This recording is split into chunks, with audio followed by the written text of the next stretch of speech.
భారతదేశంలో ప్రపంచ దేశాల్లో ఉన్న నా ప్రియ సహోదరి సహోదరులకు క్రీస్తు నామంలో శుభాభివందనాలు. ఈరోజు ఒక విషయాన్ని చెప్పడానికి మీ ముందుకు నేను రావడం జరిగింది.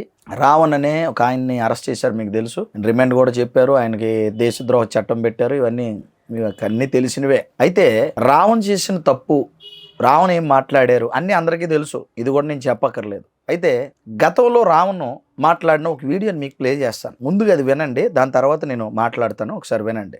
రాధా మనోహర్ దాస్ ఈడు అడుక్కోకపోతే ఈడికి బతుకులేదు. ఆడు దగ్గరకు వచ్చిన అమ్మాయిల్ని గోకుతాడు. ఆడు క్రిస్టియన్ల గురించి మాట్లాడతాడు. ఈ దేశంలో రాముడి గురించి విమర్శిస్తే కేసులు పడతాయి. ఈ దేశంలో కృష్ణుడి గురించి మాట్లాడితే కేసులు పడతాయి. కానీ ఈ దేశంలో అల్లా గురించో జీసస్ క్రైస్ట్ గురించో మాట్లాడితే, ఒక అడుక్కుదిలే నా కొడుకు మాట్లాడుతుంటే ఒక్క కేసు పడితే దాన్ని 24 గంటల్లో క్లాష్ చేసిన దిక్కుమాలిన ప్రభుత్వం ఆంధ్రప్రదేశ్ ప్రభుత్వంతో. విన్నారు కదా ఏం మాట్లాడాడు? ఎవరైనా సరే ఒక మతాన్ని విమర్శించకూడదు కదా, గౌరవించాలి కదా అని మాట్లాడుతూ, మరి క్రిస్టియన్స్ గాని ఇస్లాం మతాన్ని గాని దూషిస్తూ, ద్వేషిస్తూ, అవమానిస్తూ ఇష్టానుసారంగా మాట్లాడుతున్న రాధా మనోహర్ దాస్ని ఎందుకు అరెస్ట్ చేయలేదు అని అడిగాడు. ఈ ప్రశ్న వేసిన ఆయన ప్రశ్న న్యాయం అంటారా కాదంటారా? ఒకసారి ఆలోచించండి. ఈ ప్రశ్న వేశాడు కదా, ఈ ప్రశ్నలో న్యాయం ఉందా లేదా? ఆయన ప్రశ్న కరెక్ట్ అంటారా కాదంటారా ఆలోచించండి. అవునా కదా? మరి రాధా మనోహర్ దాస్ అనే ఈ యొక్క అచ్చోసిన ఆంబోతు ఇష్టానుసారంగా రోడ్డు మీద పడి, మరి వీడి వెనకాల ఎంత పెద్ద మత సంస్థలు ఉన్నాయో, ఎన్ని కోట్లు ఖర్చు పెడుతున్నారో, ఇష్టం వచ్చినట్టు మాట్లాడుతున్నా కనీసం కేసు పెట్టి తీసుకెళ్లట్లేదంటే ప్రభుత్వాలు ఎంత భయపడుతున్నాయో, లేదంటే ఎంత వణుకుపోతున్నాయో అని అనుకోవచ్చా మనం? మరి ఆలోచించండి ఒకసారి. వీడు ఎన్ని మాటలు మాట్లాడాడో, ఎన్ని విషయాల మీద మాట్లాడాడో, క్రైస్తవ్యాన్ని ఎంత అవమానించాడో కొన్ని విషయాలు మీకు నేను చూపిస్తాను. ఒక రైల్వే స్టేషన్ లో కూర్చొని మాట్లాడిన ప్రీవియస్ వీడియో, ఇక కొన్ని విషయాలు వాడికి ఇష్టం వచ్చినట్టుగా ఆ టీవీ ఛానల్స్ లో గానియండి. అంత ఎందుకండి, ప్రభుత్వాలు తిడతాడు, ఇష్టానుసారంగా మాట్లాడతాడు. మరి ఇవన్నీ కూడా చేసిన రాధా మనోహర్ దాస్ మంచోడు. అదే విషయం ఎవరైనా క్రైస్తవులు మాట్లాడితే వాళ్ళందరూ చెడ్డోళ్ళు, వారి మీద కేసులు పెడతారు. పోనీ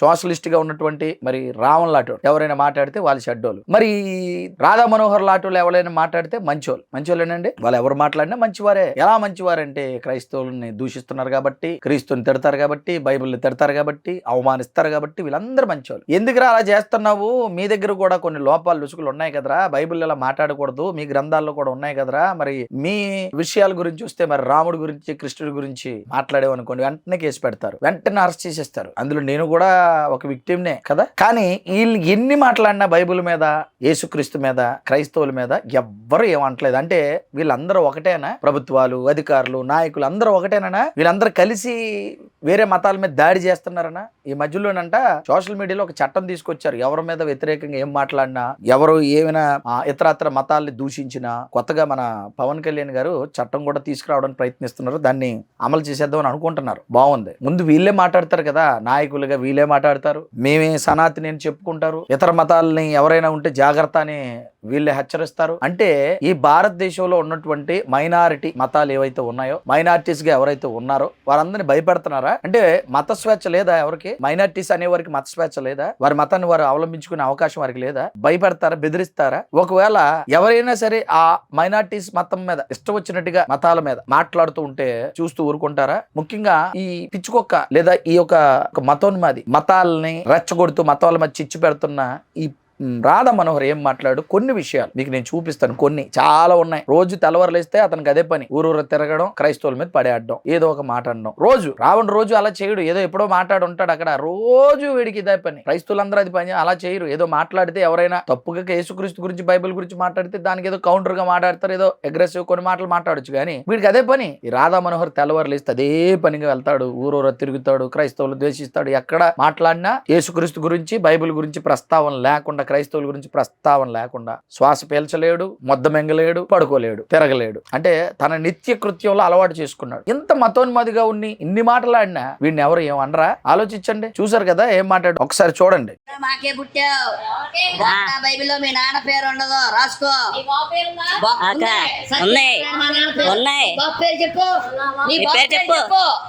చెప్పు. తుడుచుకునే బైబిల్లో మీ బాబు పేరు ఉందా?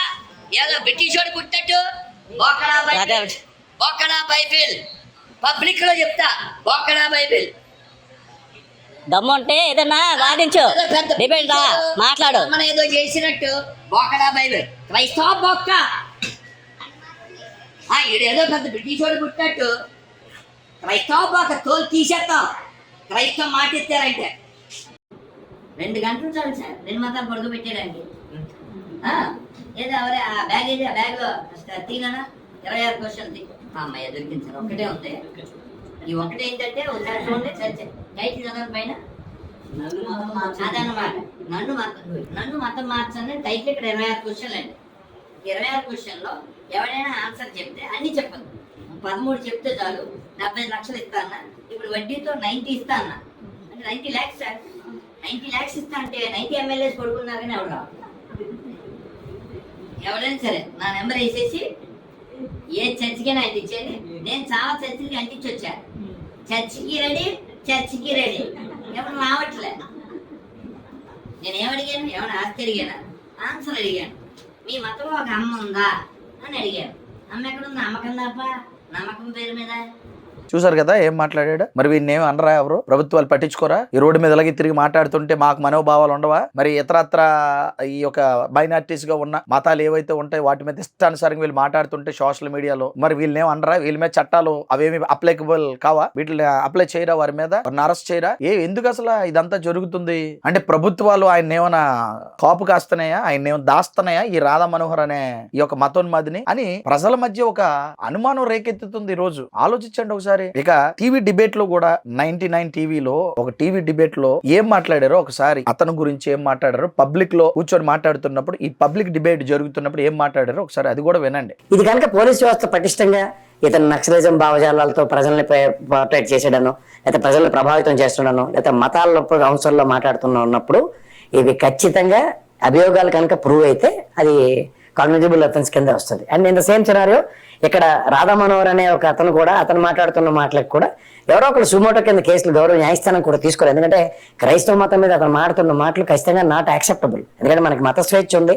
మనం 1975 కాన్స్టిట్యూషన్ అమెండ్మెంట్ ప్రకారం పరమతాన్ని గౌరవించాలి. మతాల గురించి మాట్లాడేటప్పుడు ఒళ్ళు దగ్గర పెట్టి ఉండాలి. ఒక్క నిమిషం సార్, అంతకు మించి ఇంకేం లేదు. దాంట్లో ఏంటంటే ఈ సంబంధించిన అంశాల్లో ఈ విధమైన మత ప్రస్థానంలో ఒక హిందూ మనోభావాలు గాయపడ్డాయి అన్న దగ్గర అవతల పక్క క్రైస్తవ మనోభావాలు కూడా రాధా మనోహర్తులు కానీ అంతేనే గాయపడ్డాయి. దీని మీద కనీసం ప్రభుత్వపరమైన చట్టపరమైన చర్యలు ఉంటే ఎస్ హెన్స్ఫోర్త్ ఒక చేతావని కింద ఉంటుంది. ఎందుకంటే ఎవరు పడితే వాళ్ళు ఏ మతాన్ని పడితే ఆ మతాన్ని ఎలా పడితే అలా దూషిస్తూ మాట్లాడడం not acceptable from the government అన్న మెసేజ్ ఇవ్వండి. అది ఇవ్వకపోతే విన్నారు కదా. ఇక్కడ రాధా మనోహర్ అనే ఆయన లేదా ఈ వ్యక్తి మతోన్మాది ఇష్టానుసారంగా పరమతాల మీద పడేడుస్తూ, ముఖ్యంగా క్రైస్తవ్యం మీద, మైనారిటీస్ గా ఉన్న వారి మీద ఇష్టానుసారంగా మాట్లాడుతూ, ఈ మమ్మల్ని భయపెడుతూ, ముఖ్యంగా క్రైస్తవులు భయపెడుతూ, ఇది మా దేశం, ఇక్కడ నుంచి ఉండాలంటే ఎలా ఉండండి, లేకపోతే అలా వెళ్ళిపోండి, మీరు ఎవడో అసలు ఇక్కడ ఉండడానికి ఆయన ఇష్టం, ఏదైనా మాట్లాడుతున్నాడు. ప్రభుత్వాలు మైనారిటీస్ కి రక్షణ కల్పించవా? మా మీద జరుగుతున్న దాడుల్ని అరికట్టవా? మా మీదకి వస్తున్నటువంటి వీరు తెస్తున్నటువంటి ప్రమాదాలని ఆపడానికి ప్రభుత్వాలు ముందుకు రావా? ప్రజల పక్షాన్ని మీరు ఉండరా? మైనారిటీస్ కి రక్షణ కల్పించరా? మైనారిటీస్ అనేవారు ఈ భారతదేశంలో ఉండాలా ఉండకూడదా? వారికి రక్షణ కల్పిస్తారా కల్పించరా? మరి ఆ చట్టాలన్నీ చేస్తూ ఉన్నప్పుడు మైనారిటీస్ కి మాత్రమే అవి అప్లై అవుతాయా? మిగతా వాళ్ళకి అప్లై అవ్వవా? రాధా మనోహర్ లాంటి వాడికి అప్లై అవ్వవా? రావణ్ లాంటి వాడికి అప్లై అవుతాయి కానీ రాధా మనోహర్కి అప్లై కావు. క్రైస్తవులకి అప్లై అవుతాయి కానీ రాధా మనోహర్కి అప్లై కావు.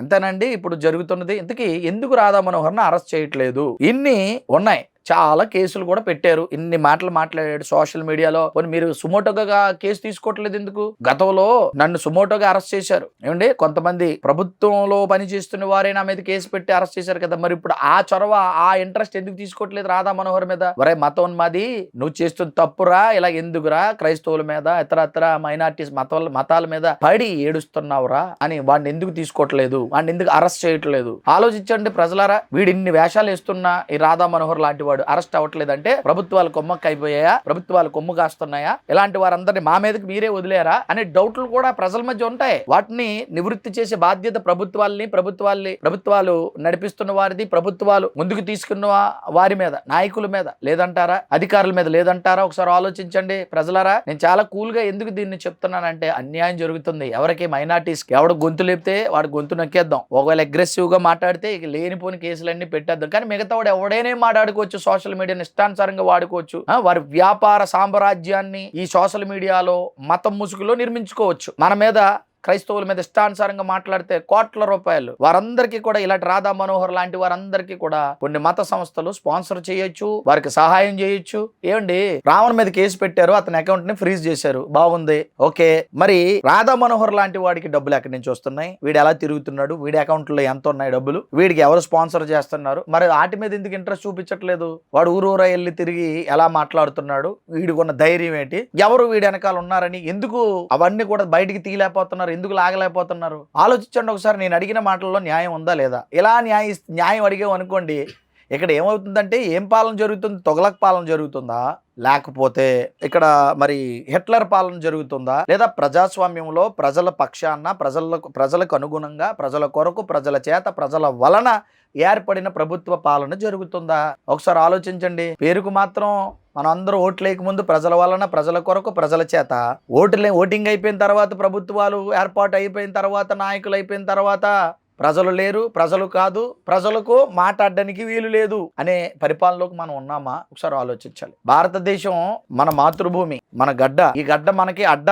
బతుకున్నంత వరకు మనకి ఈ గడ్డ మీద అన్ని మాట్లాడే హక్కు, జీవించే హక్కు, బ్రతికే హక్కు, ఇవన్నీ కూడా ఈ గడ్డ మనకు అనుగ్రహించింది కదా. మరి భారతదేశంలో స్వేచ్ఛగా మత స్వేచ్ఛతో ఎందుకు జీవించలేకపోతున్నాం? మత గొడవలు ఎవరి నుంచి ప్రారంభమయ్యాయి? దీని అంతటికీ కారణం రాధా మనోహర్ లాంటి వాడు కాదా? మతాల మధ్య ఎవరు చిచ్చు పెట్టారు? రావణ్ నిన్నకాక మొన్న వచ్చాడండి. రావణ్ కంటే ముందున్నాడు కదా రాధా మనోహర్ దాస్ లాంటి వాడు ఇష్టానుసారంగా మాట్లాడినప్పుడే రావణ్ లాంటి వాడు వచ్చాడు. రావణ్ లాంటి వాడు మాట్లాడాడు ఇష్టానుసారంగా.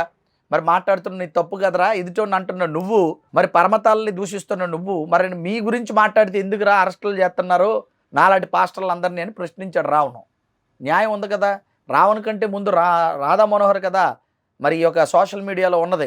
మరి రావణ్ కంటే ముందు కదా క్రైస్తవుల మీద దుమ్మెత్తి పోసి ఇష్టానుసారంగా మాట్లాడి అవమానించి బొకటా బైబిల్ అనడం, యేసుక్రీస్తు ఎవడికి పుట్టాడు తెలియదు అనడం, మేరీ గారిని ఇష్టానుసారంగా అవమానించి తన ఒక వ్యభిచారినిగా మాట్లాడడం, క్రైస్తవులు ఇష్టానుసారంగా మాట్లాడడం, మీ దేశం కాదురా ఈ దేశం, మీరు ఎక్కడి నుంచి వచ్చారు అక్కడ పొండి గొర్రెలని మాట్లాడడం, ఇవన్నీ రావణ్ కంటే ముందే కదా చేశాడు రాధా మనోహర్ వీడియోలు.